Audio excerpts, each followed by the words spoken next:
Welcome to the Warriors and Wildmen podcast with Rich Whitmer and Doug Giles. Hey, this is Doug Giles. Welcome to Warriors and Wildmen podcast. My good buddy Rich is here, as always. Rich Whitmer, how you doing, big dog? What's up, Doug? Super excited to be here talking to you about the stuff that's going on in the world today because you're the man with the plan. You know, this one might be for our Warriors and Wildmen subscribers and listeners a little bit sober, but we need to be sober sometimes, don't we, Rich? Yeah, sometimes we got to get down to serious business, and this is serious business. Yeah, what happened, on May 22nd, I believe, in Manchester at the City Center, an arena. You guys, if you don't know about what happened, then you're clearly not the coldest beer in the fridge. A Muslim, not a Baptist, not a gray-haired Presbyterian, not an angry Amish person, but a Muslim detonated a bomb in the foyer where they're selling Ariana Grande merch and blew the faces off and destroyed and shredded teenage girls' bodies and also gay guys' bodies, because that's a demographic that primarily makes up a Ariana Grande concert. Am I correct, Rich? I don't see any big Harley. Do any of your Harley buddies, any of your riders go to Ariana Grande concert? No, they probably don't know who she is. And there's also somebody else added to the demographic, the moms of those kids that took them to the concert. Yeah, so you got parents, you got moms, you got little girls. They're going for a night out there in Manchester. They think it's going to be fun. It's going to be full of joy. Going to get to see one of their pop icons. But instead, again, a Muslim. And Rich, is it just me, or does it seem like, and correct me with where I'm wrong, and you subscribers, if you're listening to the Warriors and Wildmen podcast, send me a note where I'm wrong, but I think I'm pretty right on this, big dog. It seems like everywhere Islam goes, it makes things substantially suck.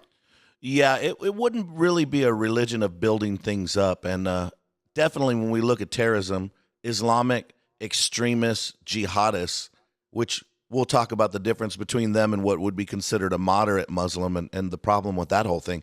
Those guys are the people blowing people up. Like you said, it's not the Baptist, not the Presbyterian, the people that flew the planes into the Twin Towers. That wasn't a Christian men's retreat. You know what I'm saying? And everybody knows. And then they say immediately, first of all, we don't want to jump to conclusions. We don't know that it was an act of terror. It's a bomb went off at a concert.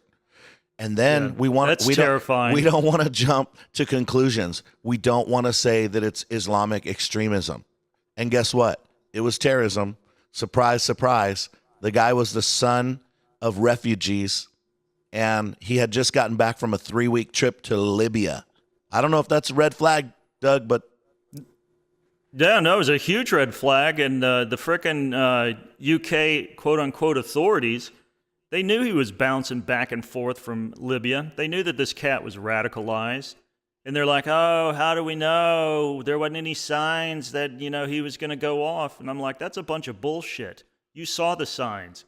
Heck, they carry signs in your streets. Yeah, they do. They carry signs saying death to the West. They carry signs talking about establishing the caliphate. They carry signs about slaughtering the infidels. And your stupid police sit there and protect them as they carry and sing the death knell to the British society and Western civilization. And then you have the audacity, British authorities, to say, oh, we didn't know, and oh, well, we thought he was kind of weird when he started growing out a 9-foot-long nanny goat beard and started hanging out with radicals and stuff. And then you don't do diddly squat. What you do is that you revert back to hashtag campaigns, changing your Facebook profile to have a flag of the UK or France or something. And then what else do they do, Rich? Prayers for Manchester starts going forth with the hashtags. And then you know what they do? They criticize people who criticize Islam, call us racists and bigots and Islamophobes. And you know what? Second verse, same as the first, as hermits used to sing. And we repeat this crazy crap all over again. And 22 little girls, moms and dads, as you pointed out, Rich, and gay men were killed last May 22nd. And how many wounded? How many wounded? More than 50, right? I think it's up around 64 this morning. And it's all because, it's not because of right-wing extremism. And it's not because, as one writer said, Rich, you're going to love this, man. She said it's not Islam that is creating this chaos, it's masculinity. I saw that. That's insane. You know why that person wrote that? Because that's a woman with an agenda. Hey, I also saw an article that you had on Clash Daily, and it said more of the liberals are upset about the dentist shooting a lion than they are about a Muslim blowing up all these innocent little kids. Yeah. No, I remember it well. And when Dr. Palmer shot Cecil the lion, which was a lion that had been kicked out of his pride, which was a 13-year-old lion that had crossed from the Wangi National Park into the Antoinette Farm because he was starving to death, because this old dude couldn't really hunt for himself anymore. So he hit Dr. Palmer's impala bait, and he shot him with his crossbow, I believe, and then boom, all of a sudden the hysteria started once the Daily Mail picked up the story, and then the hashtag wars, the protests, the vandalism of his dentist's office and his vacation home down in Florida ensued, drove him out of business for, several months. And I'm sitting there scratching my head this morning, Rich, thinking, you know what? The frickin' liberals absolutely lost their minds over the killing of a lion, mobilized like nobody's business. It was a sick lion.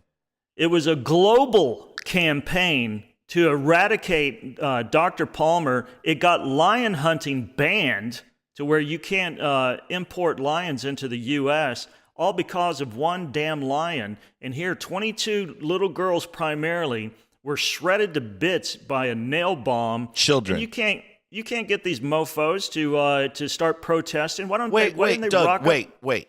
Are you trying to tell me that the liberals aren't consistent?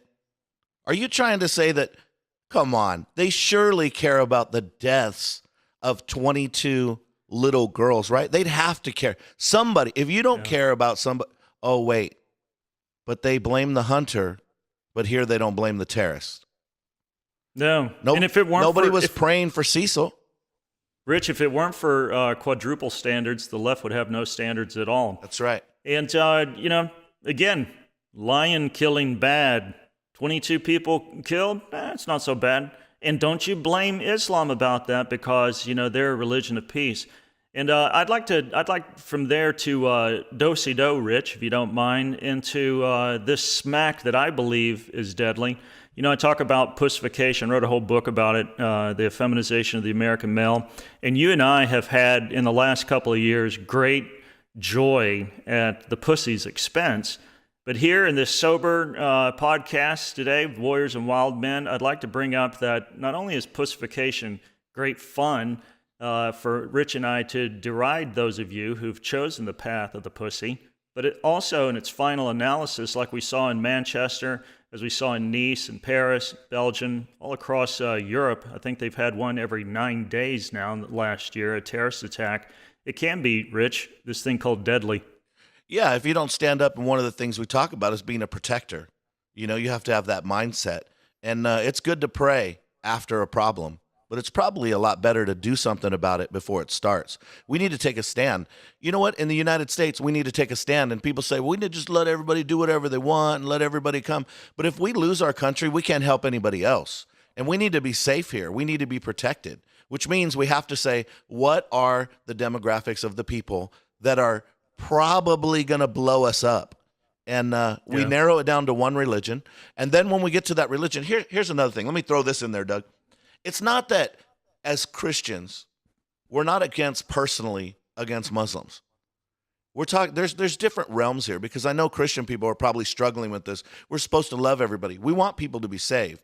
But there's also a responsibility for the government to protect us. And so your personal devotional time doesn't make government policy. So should we love Muslims and pray for them? Yes. Should we force convert them? No, we don't believe in that. We believe in free will. God gave us a free will, obviously. So we want them to have that too. But when we step it up to extreme radical Islam, in that place, we need to go Old Testament on that stuff, because that's a language they understand. That's when we need to unleash the Marines and General Mad Dog Mattis and say, boys, do what you've been practicing all this time. Make us proud. Yeah, but you have Rich, the lovely liberals on the left. I think what's that dumbass's name? The mayor of London, who happens to be a Muslim. He said, "Well, in big cities in this new millennium, Rich, you see, we must grow accustomed to this kind of mayhem now, and that's just life in the big city." And it's like, listen. You twinkle-toed son of a bitch. I will never, ever get used to having my 8-year-old little girl have her face blown off from a nail bomb. Yeah. I'm not gonna get used to that. We're not gonna get comfortable with it. Hey, and that's because we're first world countries, Doug. We're not third world countries where people die all the time. They go, oh, well. Maybe the third world ought to wake up and put some value on some human life and get pissed off a little bit. Yeah, I mean, I don't know if you saw this today, but Tom Hardy, which is one of my favorite actors, he was in, the epic boxing show. I don't know if you've seen it. I think it's called The Warrior. Oh, yeah. Yeah, it's freaking amazing. He's in Peaky Blinders, at a Netflix series, Taboo. The guy, most Hollywood people, they just shut their mouth or they say some stupid crap like Katy Perry. It's like, can't we just all just really start loving and hugging on each other and coexisting. Open the borders.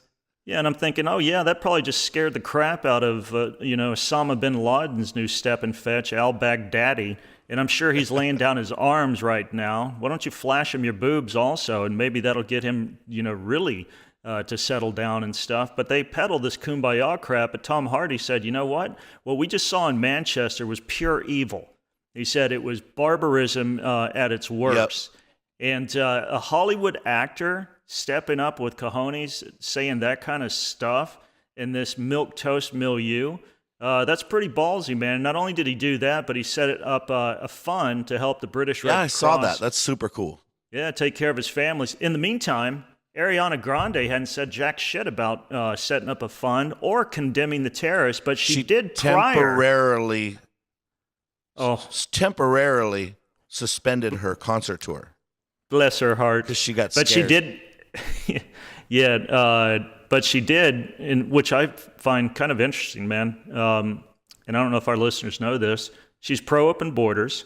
She slammed Trump on the travel ban from Islamic terror-supporting states. She virulently anti-Trump. And, wow, the chickens came home to roost, didn't they? I think they did. Hey, here's something else I was thinking about. When we talk about moderate Muslims, and a lot of, honestly, a lot of Muslims are condemning this and at a surprisingly higher rate than normal. They're saying, yeah, this is messed up, which that's a good thing, right? But a lot of Muslims don't like this stuff, and they don't support it. But they also won't condemn it. And that's a big line right there. You say, well, will you condemn this attack? And they won't. And I was really thinking about that, Doug, and I was thinking, why don't they do that? And I think I got a revelation. You can tell me what you think about this. When you go into the ghetto and you ask, who shot that guy, and no one says anything, why don't they say anything? It's not because they agree with the dude being shot. It's because they are more afraid of the guy who shot that person than they are in the ability of the police to protect them. So what happens is we have a whole community of Muslims living there. Some of them obviously support that, but a lot of them are afraid that if they speak out or do anything, their whole culture is going to turn in on them. And they're more afraid of these jihadis than they are in their faith that the government or anyone else is going to protect them, because the government won't go in there and stomp people's guts in the ground. What they need to do is start dragging people out of houses.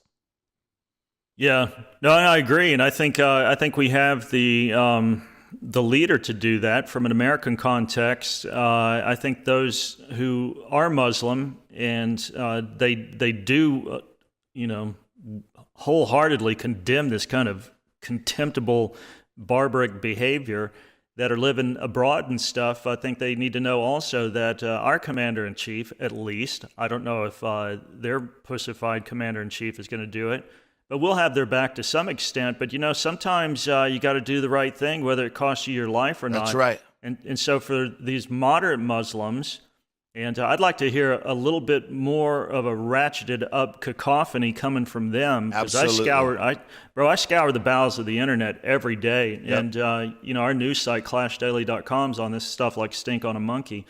And I don't see them condemning it that much. Yep. I don't see them, the moderate Muslims, getting in the streets and saying, listen, you crazy goat-humping bastards, we're not going to tolerate this stuff. And you might blow up my house, you might kill my family, but, sometime we got to take one for the team, and we've got to protest something that is sick, Yep.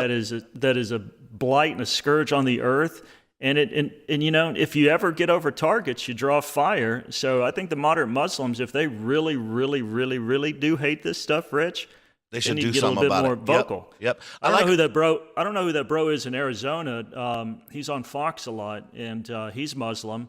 And that dude comes out and he swings a big stick and he calls Islam what it is, and he condemns it. Yep. And fearless guy, but like you said, he's under severe fatwas for what he says about Islam. Yeah, absolutely. And you know what I was thinking about what Trump said in the speech in Saudi Arabia, and he was saying, "Look, we're not trying to tell you how to live. We're not trying to tell you you have to be like us.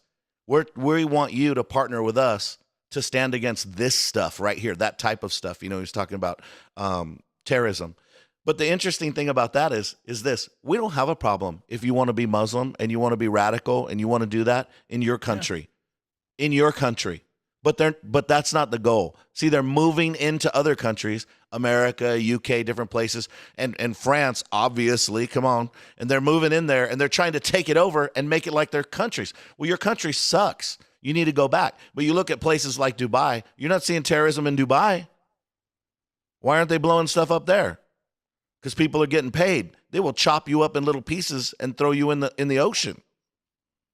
I'd like to go back to something that we talked about earlier, and I think it is a pretty salient point in watching the left respond to this attack. And yeah, we're making it political because I believe politics is very important. You're going to bring in again and hone down a Christian point that I believe the brethren need to understand, because some are a little squishy around the edges when it comes to militant Islam.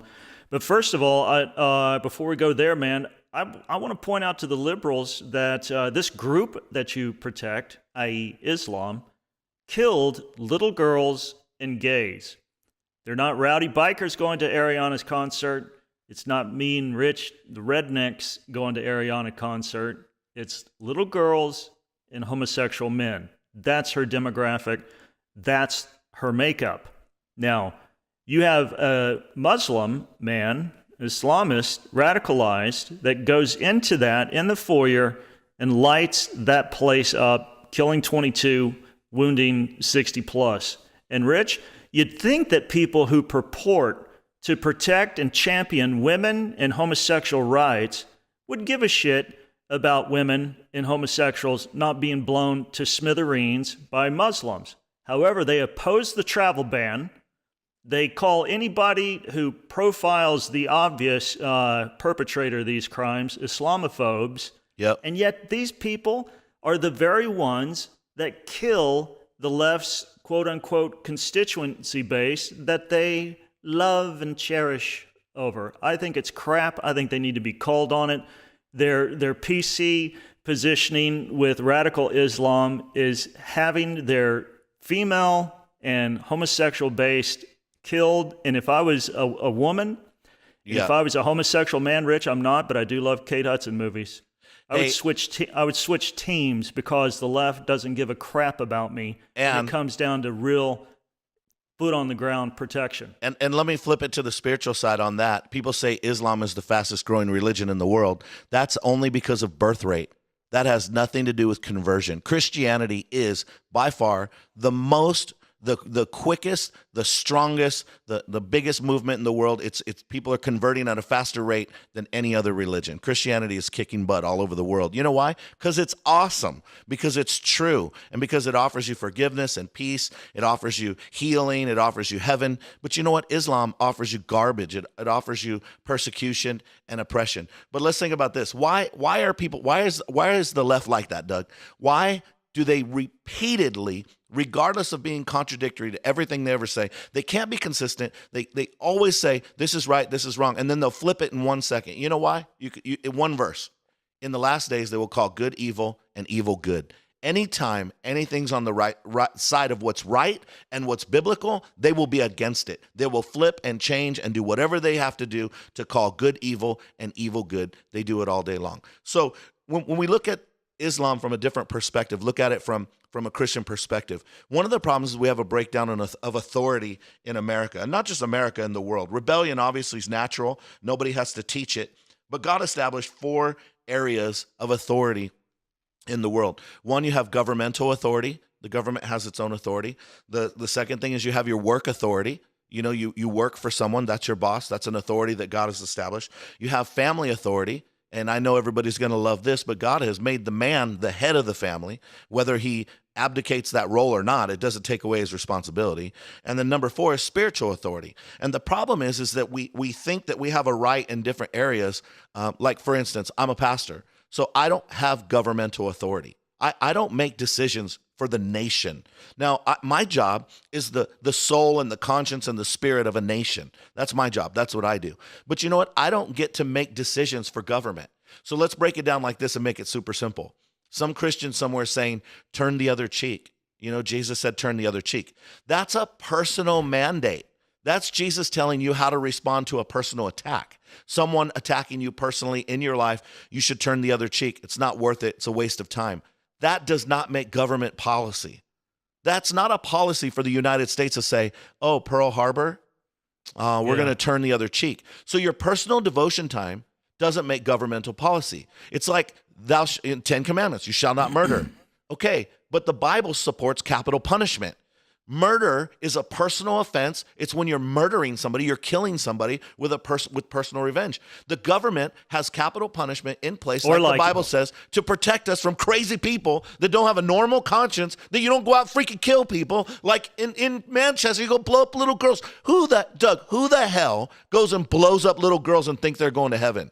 That guy, bleep, bleep, bleep, is in hell right now. Take it to the bank. I bleep myself because I'm so mad. Yeah, no, Romans 13 is pretty clear for those of our listeners who read, you know, up and down, left and right. Yep. You got to go to Romans 13 and check it out. It says God ordains, same word that he uses when he ordains an apostle, prophet, evangelist, pastor, teacher. God ordains civil magistrates, law enforcers in our vernacular, and they have this thing called a sword, which would be, you know, guns, armament in our day and age. And they don't bear that in vain. He says, if you're doing good, you don't have to worry about it. No problem. If you're doing bad, you need to fear. Hey, Doug, remember when you were younger and you were dumb and you were driving around in your car with an open can of beer and you saw a cop? You freak out. Now, when you're driving down the street and you're running down to the grocery store to pick up groceries and you see a cop, you don't care. It's a weird I still thing. freak out, man. I did so much bad stuff in my day. It might still be after you. I still like, and then I'm like, hey, I haven't done anything really, you know, well, except for speeding, law breaking in many, many moons. But going back to the stuff about, you know, turn the other cheek, there's a lot of dumb, stupid evangelicals, and I would throw the Pope into that as well, who thinks that we have to take this wrong interpretation of what Jesus said in the Sermon on the Mount about turning the other cheek to its ridiculous conclusion. I would, like you said, you know, just turning a blind eye to implacable enemies who carry out barbarism and atrocities against innocent people. I don't find that in the New Testament. Matter of fact, Jesus said this. Here's something to put on your refrigerator magnet. Okay, numbnuts listening to us on Warriors and Wildmen podcast. Jesus said if you hurt a little kid, it'd be better for you to have a chunk of concrete tied around your neck and tossed into the ocean than what's going to meet you in eternity. Jesus takes seriously offending children, and that could be unborn children, or it can be living children. That's right. And Christ said, you know what? It's going to be bad frickin' news. And he didn't even offer redemption. He didn't say, unless you repent. He said, you do this, and this is you're what dead you meat. get. And Doug, and that actually backed up my point on authority. Now you have the Pope, who's supposed to be a spiritual leader, trying to make governmental policy. And guess what? Because he's trying to get involved in governments, he's failing at being a spiritual leader. Somehow he forgot what the Bible says, and now he's supporting stupid stuff because he thinks he's a world leader in governments. You're not the world leader. You're supposed to be a spiritual leader, dummy. Open up the Bible, tell people how to live their personal lives. First of all, get off the whole thing of other religions are okay. I'm sure his Bible, the Catholic Bible, has extra books in it. We like to bring that up, the apocryphal books. But even with the apocryphal books, they still have Acts 4:12. There is no other name given under heaven whereby men must be saved. Boom, that's the name of Jesus. Not Islam, are we supposed to love them? Personally, yes. Doug, I believe in that. We do missions. I go to Muslim countries all the time. I'm going to be in Indonesia soon. 300 million people, largest Muslim country in the world by population. I love those people, Doug. I want them to be saved. I had conflict after 9/11 when I was there one day. I was sitting there thinking, I'm so upset with Islam and I'm so mad. And the Lord asked me, then what are you doing here? I had to change my mind. I had to realize, you know what? On a governmental level, we need to come against even war. We need to have war and do what we do. But on a Christian and a personal level, my job is to get the truth out so that they could hear the gospel of Jesus Christ and be saved. That's still my job, not to force convert them, but to make it available to them so they know how awesome it is to know Jesus. So there's this thing that needs to be kept in balance. One is I need my government to step up and be a government, and then I need to be a Christian personally. Right. And our government is, again, it's a sword bearer, according to Romans 13. Right. And in Romans 6, very famous verse that I've seen spiritualized into oblivion, or not really rolled out and unpacked in its full implications. But in verse 23 of Romans 6, Santo Pablo, he said, the wages of sin is death. Boom. And so if you're going to murder innocent people, if you're going to blow up and support these kind of terrorist activities, then if you're a Christian, if you're an evangelical, or if you're a Catholic, then you should be completely behind the death of those impenitent, implacable terrorists who sin by committing, again, murder against innocent people. I got to go back to this, though, man, because this is something that's just really pissing me off, because I'm seeing that the British Bulldog, which used to be have Churchillian resolve, that I've drawn great inspiration from, Churchill's life and his speeches, and how he went against the flow against Neville Chamberlain and Stephen Baldwin, and he saw Hitler mounting up a strong altar and about to ransack all of Western Europe, and he had the cojones to stand up against it when everybody else thought he was insane. It seems like the British Bulldog that symbolized in Winston Churchill has turned into a scared toy poodle. Yep. It blows my mind. And this is the same. This is the same England, Rich, that back in the 70s when the IRA, the Irish Republican Army, when they used to blow up bars and shit in London, they would arrest Irishmen based on suspicion. They didn't have to have any kind of hard intel or evidence. They just suspect you. Boom. Get your Guinness drinking ass in the clink, and you know what they would do? They would inter them without trial. Now, the Muslims can just come in, and they're free to oppress. They're free to circumcise girls' clitoris when they're 10 years old. Yep. They're free to honor kill their own citizens, their own wives and daughters, and they're free to kill British citizens. They can rape them, and the press will cover for them. Bro, I'm telling you, this political correct multicultural crap that they've inhaled is killing them. I don't think they can recover. I think they've already lost their heritage. They've forgotten their heritage, and so it's not affecting who they are anymore. But again, that's multiculturalism. Yep. It's like, oh, your culture's not special. The hell it's not. Take America. We're the leaders of the free world. Hello. Yeah, this is the grand experiment in self-governance. You can't tell us that our form of government, based upon the Declaration of Independence, the Bill of Rights, and this thing called the Constitution, doesn't blow the hell away from your stupid sandbox country where everything in it is antiquated and sucks. Yep, you can't say that your culture is on par with our culture. If it is, you wouldn't be here. Well, and you know what? They have an intentional plan to go into these countries and breed them out. They're having as many. They're doing it on purpose. It's intentional, bro. I think it's done. I think the Europe only lesson is lost, bro. It's completely gone. I mean, I was on a radio show, been doing a lot of interviews after the terrorist attack in Manchester happened, and there's like, can Europe turn this thing around? It's like, can Europe have 10 babies per household? No. Can Europe grow a sack of testicles that make a goat envy. They're so big.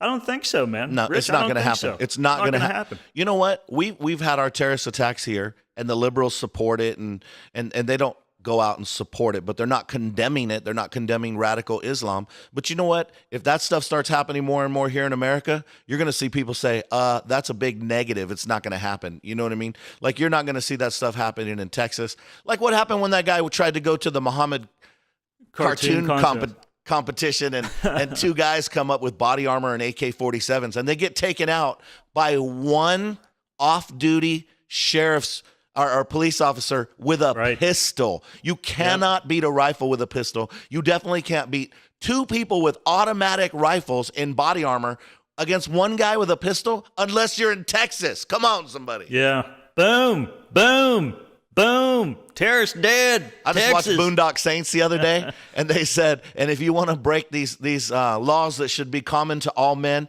you'll turn around and you'll see we three. And he said, we'll send you to any God you choose. That's a beautiful movie, and that's a beautiful line, man. But I think you're right, Rich. I'd say that Europe, Western Europe, with its thinning of skin and its diminishing birth rates, they got more old people than young people there. And we're talking about countries like Italy, what else? Greece, Portugal, Spain. Doug, I was in Holland. You know what's happening? You know what's happening in Holland? But let me make this point here. These are huge, or used to be huge families, Catholic and 10, 20, Greek strong Orthodox. Culture. Yeah, massive. Now they're having 1.1 to 1.3 kids. In the meantime, they're embracing this massive invasion of Muslims into their country. And you know what? They're on the government dole. Yeah, they're sucking off the government titty. And they're doing this other thing. They're proliferating like rabbits on Viagra. They can have multiple wives, and those multiple chicks spawn litters of 3 to 7 a pop. They're draining the government of resources. They're converting through this thing called baby making. Which the church really isn't into anymore. And I think they're done. I think Europe is done. I don't think they can ever recover. And as soon as the demographic balance tilts 51-49 in favor of Muslims, it's over. Yeah, get used to saying Arabia and Londonistan. Yeah, I saw that. Hey, check this out.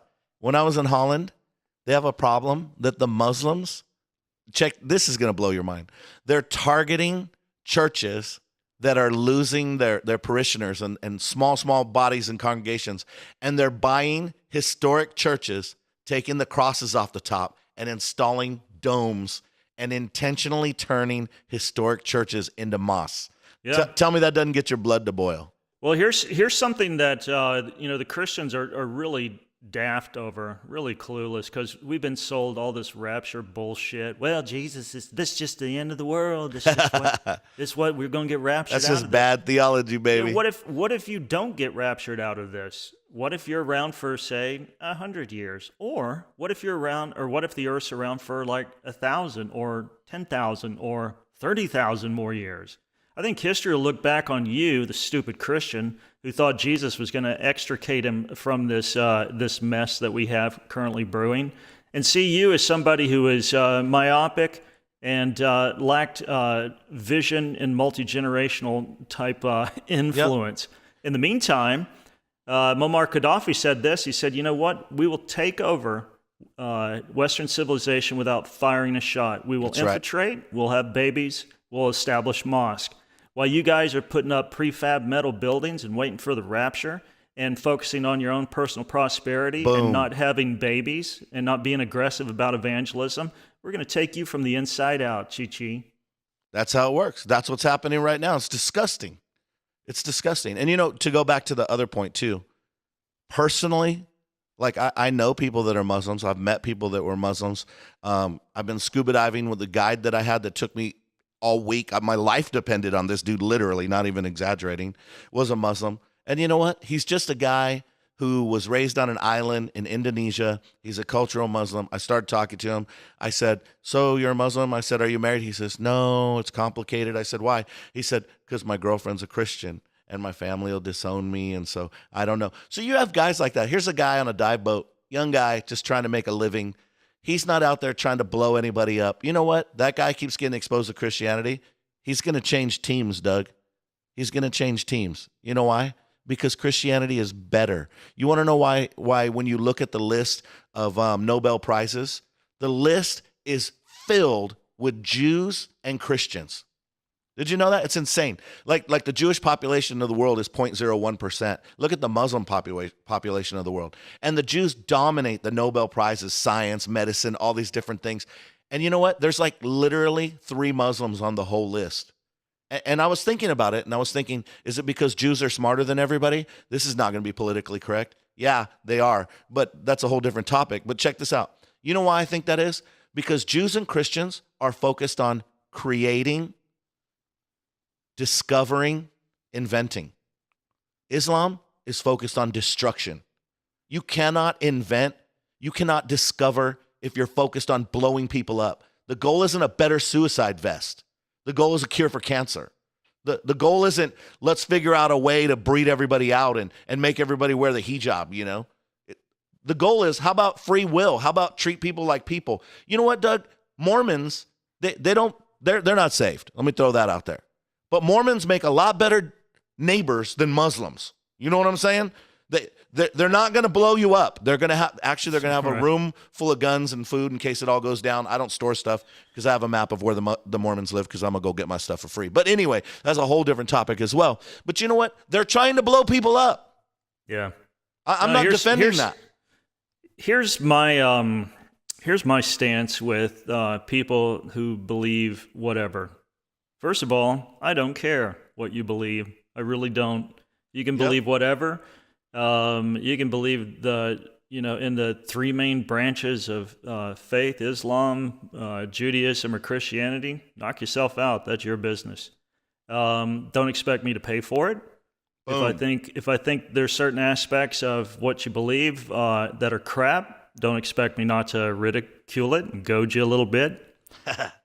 But my tolerance ends with whomever and their set of belief. If their belief extends to the eradication of my innocent daughter going to an Ariana Grande concert, and then I'll fight you with every fiber of my being. Yep. I'll labor for your destruction. And I'll call coward anybody who seeks to prop up that kind of haggard bullshit, because that's insanity, and it deserves no place in the new millennium, anytime, anywhere, anyhow. It's a scourge of the planet, and like I said, as far as I'm concerned, you need to die. Doug, let me tack on this to that. Because so many people are supporting and babying radical Islam, people think America's like that. Unfortunately, a lot of America is like that. But there's another part of America. We're the ones that are voting and not even winning in all the elections. We're the ones that are waiting for the law and our government to do what they're supposed to do. But we're not taking to the streets and taking up arms because we obey the law. But when that all falls apart and there's anarchy and it comes down to a war, people are going to discover something in America that they never dreamed of. Those Marines that they're fighting, those Army guys that they're fighting overseas, they're going to find out there's a whole bunch of retired guys like them still here. Then there's going to find out that there's a whole bunch of guys like me and you that have a lot of guns that we would rather die in the street and go down shooting than give up our cities and our country to radical Islam. And they haven't even begun to touch the tip of the iceberg of what's going to happen if they ever try to do anything like that in America. So, ladies and gentlemen, I hope you, along with Rich and I, are able to learn from the pussification of Western Europe. I mean, they embrace their own death. Like, oh, come on in, our culture's not better than yours. Oh, let's all kind of, create our own restaurants and do our own thing and stuff. But they never broke down and they never assimilated into the host culture. And instead, they sought to destroy it. And they're doing a great job in Germany. They're doing a great job in England. They're doing a great job in Belgium and France. Holland, as you mentioned, Rich. They're taking it from the inside out. And you welcomed it through your multiculturalism. Folks, you gotta believe that America is unique. You got to believe it's the grand experiment in self-governance. and open the doors wide and welcome people who want to embrace our Constitution, our bylaws, and our Declaration of our Bill of Rights, rather, and our Declaration of Independence.